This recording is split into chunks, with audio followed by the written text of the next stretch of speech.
আসসালামু আলাইকুম রহমতুল্লাহি বারাকাতুহু। বন্ধুরা, আজকে আপনাদেরকে খুব সহজ পাত্র একটি ভেষজের সাথে পরিচয় করিয়ে দেব।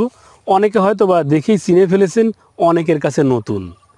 এটি হচ্ছে কাতিলা গাম বা কাতিলা গম নামে পরিচিত। বন্ধুরা, এটা কেন সেবন করা হয়?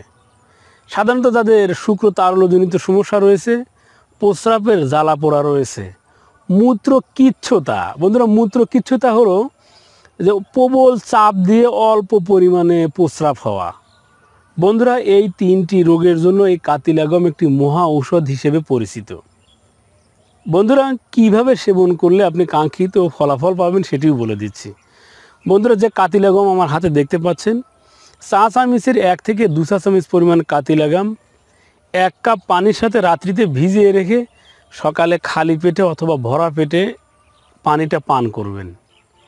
এইভাবে নিয়মিত মাত্র 15 দিন পান করার ফলেই আপনার বীর্য ঘন গাঢ় আঠালো হবে, মূত্রকিচ্ছুতা থাকলে দূরীভূত হবে, সেই সাথে প্রস্রাবের জ্বালা পোড়া দূরীভূত হবে।